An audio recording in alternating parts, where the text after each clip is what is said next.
Profesora, compañeros, buenos días. Quien les habla es la licenciada Mariela Montesa Sánchez, residente de la Enfermería de la Especialidad de Emergencias y Desastres en la sede 2 de Mayo.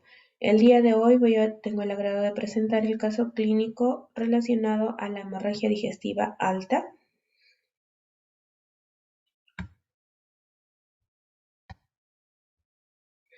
Bien, vamos a recordar cómo está conformado el tracto gastrointestinal, ¿verdad? El aparato digestivo está conformado, bien sabemos, por la boca, la faringe, el esófago, el estómago, el intestino delgado grueso, el recto y el ano. ¿No? A nivel de cualquiera de este tracto digestivo puede producirse algún sangrado, alguna alteración por diferentes causas, lo cual va a producir ya sea una hemorragia digestiva alta o una hemorragia digestiva baja. En este caso vamos a ver sobre la hemorragia digestiva alta. Las causas. Las causas de la hemorragia digestiva pueden ser, por ejemplo, las ulcerativas o erosivas, debido a una enfermedad péptica ulcerosa o debido a las esofagitis. Además, puede estar causado por tumores benignos o malignos y también causado por la hipertensión portal. Por ejemplo, tenemos aquí las varices esofágicas, gástricas, duodenales o gastropatía de hipertensión portal. También puede estar causado por malformaciones vasculares y también causados por traumáticas y o postquirúrgicas, por ejemplo, el desgarro de Mallory Weiss, la ingestión de cuerpos extraños, la anastomosis postquirúrgica. Aquí podemos visualizar una imagen sobre la hemorragia digestiva alta. Aquí podemos ver, por ejemplo, un esófago normal y acá podemos ver ya las varices esofágicas, lo cual es una de las causas que se produzca una hemorragia digestiva alta. Vamos a ver la valoración según la magnitud de la hipovolemia inducida. Según el porcentaje de hipovolemia tenemos que, por ejemplo, se considera nula cuando el sangrado es de 10 a 15%, que va a haber una pérdida de volumen de aproximadamente 500 a 750 mililitros. Signos clínicos generalmente no lo vamos a encontrar. Vamos a considerar una hipovolemia leve cuando la pérdida sanguínea va a ser de 750.250 mililitros, donde vamos a presentar como signos clínicos una taquicardia leve, hipotensión, frialdad ligera de las extremidades. Si la hipovolemia ya es moderada, significa que va a haber pérdida de sangre en un volumen de 1.250 a 1.750 mililitros, donde la frecuencia cardíaca ya será de 100 a 120 latidos por minuto aproximadamente. La baja pulsación, inquietud, sudoración, palidez y oliguria. Y así la hipovolemia es grave, ya va a haber una pérdida mayor de volumen, ¿no? Que, por ejemplo, de 1.750 a 2.500 mililitros, donde la frecuencia cardíaca va a estar aumentada a mayor de 120 latidos por minuto. La presión arterial menor a 80, va a haber estupor, palidez extrema y anuria. Si es masiva, va a haber una pérdida mayor a 2.500 mililitros, donde el paciente entra ya en shock, aún con la reposición intensa y adecuada volumen y otras medidas de, de control de la hemorragia o pérdida de volumen en este caso. Vamos a ver que la epidemiología. Generalmente la hemorragia digestiva alta conforma un 83%, una hemorragia digestiva baja que va a ser un aproximado del 17% y mayormente prevalece en los varones con un 63% aproximadamente y en las mujeres un 37%. En su mayoría va a ser ocasionada en los mayores de 60 años. Además que la principal causa de la hemorragia digestiva alta va a estar ocasionada por una úlcera duodenal, una úlcera gástrica o varices esofagogástricas principalmente. El diagnóstico se realiza principalmente en la anamnesis, ya que esta va a ser fundamental para sospechar la existencia de ya sea de hematemesis, melenas y o diferenciarlas entre otros casos de hemorragias o el origen de estas hemorragias. El primer paso para el diagnóstico es localizar la fuente del sangrado, ya sea para diagnosticar una hemorragia digestiva baja o alta en este caso, y si es alta, realizar una endoscopia o una videoendoscopia que actualmente se realiza. Y puede presentarse acompañado de dolor intenso, dolor abdominal intenso, vómitos, hematemesis y melena, básicamente.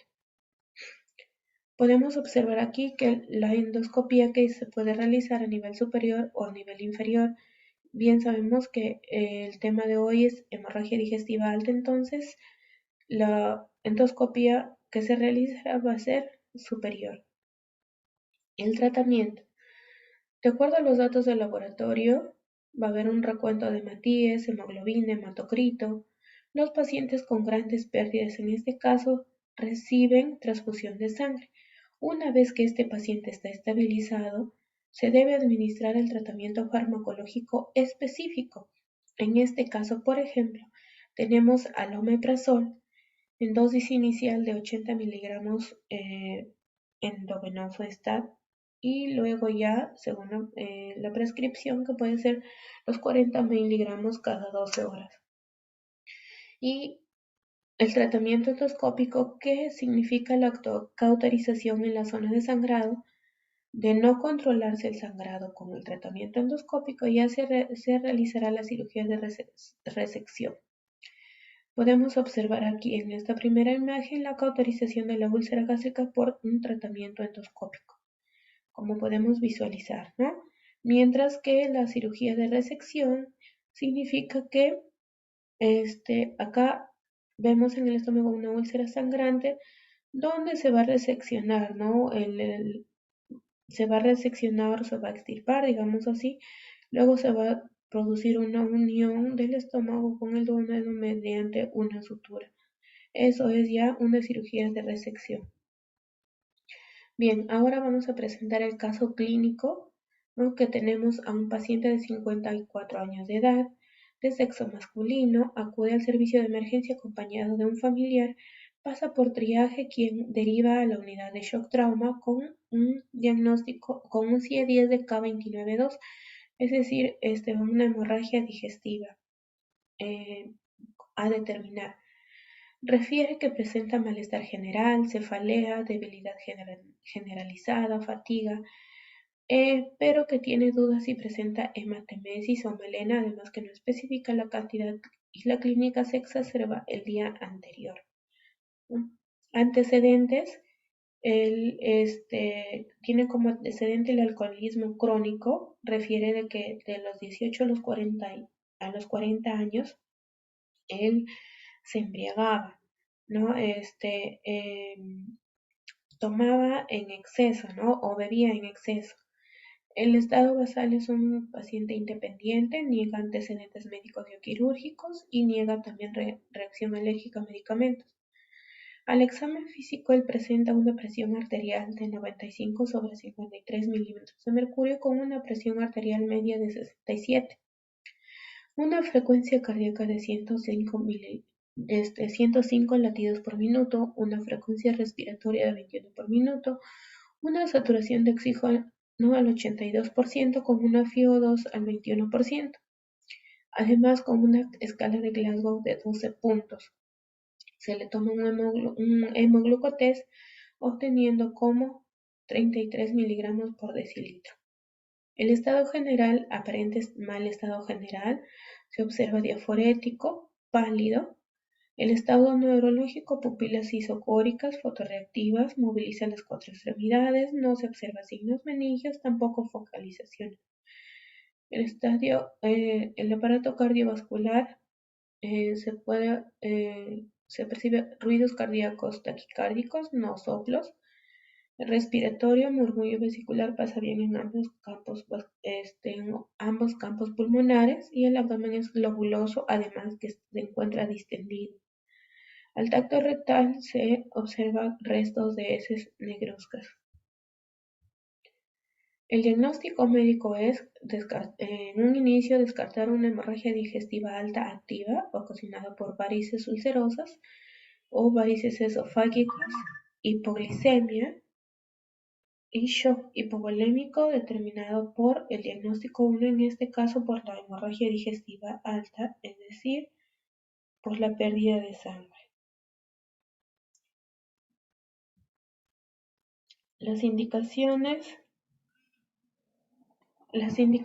o la terapéutica que se dejan al inicio es una dieta de NPO, nada por vía oral, más una sonda nasogástrica gravedad. Además, por la glucosa que presentaba de 33, se indica 5 ampollas de dextrosa al 33%, cloruro de sodio 9 por 1000 de 100 cc por hora, dextrosa más electrolitos a 80 cc por hora, omeprazol de 80 miligramos stat en un inicio, luego 40 miligramos cada 12 horas, octreotide 1 miligramo, un miligramo más 100 mililitros de cloruro de sodio 9 por 1000, en bolo de 5 mililitros, luego una infusión de 5 cc por hora. Además de transfusión sanguínea de 3 paquetes globulares STAT, oxígeno por mascarilla de reservorio con una FiO2 de 80% y una revolución con resultados. Se solicita como exámenes auxiliares hemograma, glucosa, urea, creatinina, electrolitos, perfil de coagulación, perfil hepático, radiografía de tórax, prueba de antígeno, grupo y factor. Además solicita una interconsulta con gastroenterología y una interconsulta con cardiología. Los resultados de los exámenes auxiliares tenemos que el paciente presenta una hemoglobina de 2 miligramos por decilitro, además de las plaquetas de 288.000, un grupo y factor de A positivo. Como haga, tenemos que el pH presenta de 6.824, una presión de CO2 de 21, una presión de oxígeno de 236, lactato de 17, una PAFI de 295 y un bicarbonato de 3.3. Ahora tenemos las intervenciones y cuidados de enfermería. Como cuidados de enfermería tenemos en primer lugar el monitoreo hemodinámico continuo, ¿no? Ya que estamos en una unidad de shock trauma, debemos controlar las funciones vitales, asimismo también el estado neurológico. Además, valoración y vigilancia del nivel de conciencia del paciente. Registrar el tipo de estímulo que precisa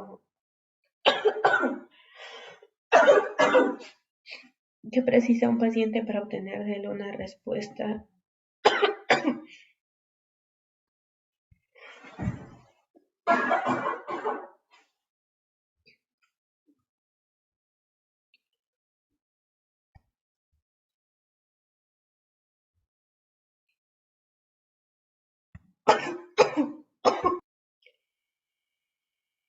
bien. Continuando con los cuidados de enfermería, tenemos que la valoración y la vigilancia del nivel de conciencia del paciente. Es decir, que debemos registrar el tipo de estímulo que precisa un paciente para obtener de él una respuesta significativa. Es decir, que si solo necesita una respuesta verbal, un estímulo doloroso o simplemente que no haya respuesta. Además, durante la fase de hemorragia activa se dejará al paciente en una dieta y un reposo absoluto. No, en este caso es la dieta N-peonada por vía oral y además de colocar en una posición segura, sobre todo en la cabeza, para evitar una broncoaspiración. La canalización de una vía periférica, en este caso que se canalizó 3, ¿no? Ya que se pasa, está prescrito el cloruro al 9 por 1000 de 100 cc por hora, la dextrosa más electrolitos a 80 cc por hora, que debe ir por separado, y además de ello que está prescrito la transfusión sanguínea, que debe contar con una tercera acceso venoso. Y además este acceso debe cumplir con todas las características que van a garantizar la perfusión de la infusión de estos líquidos, ¿no? Para facilitar esta reposición adecuada de la pérdida de líquidos En el caso de que ya estos accesos venosos no fuesen suficientes por que el paciente se empeora, se agrava o la hemorragia es muy importante, puede colocarse un acceso venoso central de ingreso en una unidad ya de cuidados intensivos que podría ser, pero en este caso nos encontramos en la unidad de shock trauma.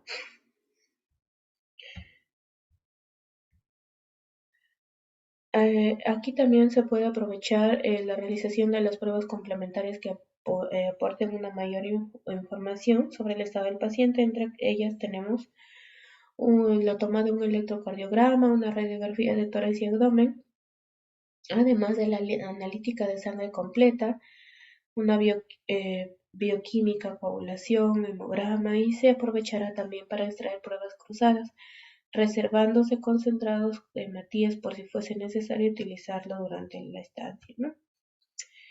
Debemos prestar mucha atención a los signos y síntomas que sugieren una hipovolemia. Esto se trata de, bien sabemos, de una disminución de sangre y otros líquidos en el sistema cardiovascular, que puede ser originado por, o, entre otras causas, por una hemorragia digestiva alta. Además, debe llamarnos la atención que el paciente se encuentra hipotenso con una taquicardia marcada, una sudoración profusa acompañada de frialdad de extremidades, la palidez, la sequedad de la piel y mucosas y otros signos con la sed, que en este caso el paciente presenta, además la disminución de la cantidad de la diuresis. También debemos tener en cuenta la administración del tratamiento farmacológico, que lo más utilizado en este tipo de patologías son los antagonistas de los receptores utilizados para disminuir la secreción ácida del estómago y el dolor, como por ejemplo tenemos la ranitidina y los inhibidores de la bomba de protones que van a disminuir también la secreción ácida, que en esto tenemos el omeprazol, el pantoprazol, el esomeprazol, ¿no? Además, reponer el volumen, ¿no? Principalmente que se utilizan los cristaloides. En este caso tenemos el cloruro y los glucosados. Los fármacos para reducir la motilidad intestinal, la administración de oxígenos, el paciente lo requiere según la necesidad.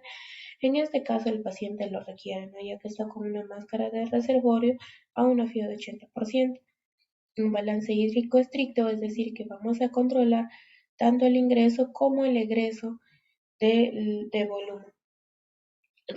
Registro exhaustivo de la cantidad del aspecto ya sea de los vómitos o deposiciones, o también residuo gástrico, ya que en este caso al paciente le colocamos una sonda nasogástrica a gravedad y se evidencia residuo borráceo, ¿no? Es decir, marrón oscuro o sangre prácticamente que está ya digerida, digámoslo así. Debemos tener en cuenta también el aspecto psicosocial del paciente, informar al paciente de su situación, así como explicarle las técnicas que se le realicen y el porqué de las mismas. Disminuir su estado de ansiedad dándole confianza necesaria para que exprese sus dudas y temores y en la medida de lo posible facilitar el acompañamiento familiar, ya que en este caso el paciente se encontraba muy ansioso, que cómo está, si ya va a mejorar, cómo le va, cuándo le darán de alta. Además, una educación sanitaria, comunicar al paciente cuáles son los signos y síntomas que pueden alertar de una hemorragia para que sepa identificarlos. Si hay sudoración, mareos, astenia y cambios en el ritmo del aspecto de las deposiciones. Ahora vamos a ver el plan de cuidados, basado en los diagnósticos de enfermería según NANDA, los objetivos de resultados según el NOC y las intervenciones de enfermería el NIC. El diagnóstico de enfermería que considerado principalmente es la perfusión tisular inefectiva gastrointestinal